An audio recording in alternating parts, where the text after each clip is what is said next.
Let's look at the nursing interventions for septic shock. Fluid resuscitation is going to be one of the biggest components of septic shock treatments. Remember, we had the leaky hose and things aren't going to where they need to go. We need to increase our circulating volume as much as we can to help get blood, oxygen and nutrients to the body and to the organs where they are needed. We want to minimize the risk of injury to organs such as kidney and help restore perfusion as quickly as we can. We also need to collect blood cultures, and remember, these are going to be positive for bacteria, typically gram-positive and gram-negative. Broad-spectrum antibiotics can be administered until the specific strain of bacteria is identified, and once it's identified, we can use a more targeted antibiotic.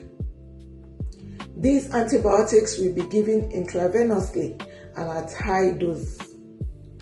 As previously mentioned, in septic shock, hypotension is going to be persistent, and fluid and other medications are not always going to bring our blood pressure up. So we may need to administer vasopressors continuously via IV. These include norepinephrine. We need to also make sure the client's blood pressure is high enough to adequately perfuse organs. Finally, we need to monitor for associated conditions of septic shock.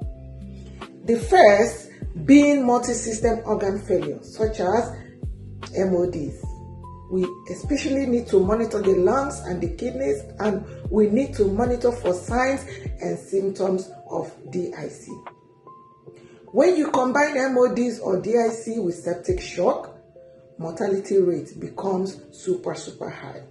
So it's very important that we recognize signs and symptoms of complications early and treat them to help the client have the best possible outcome. Thank you.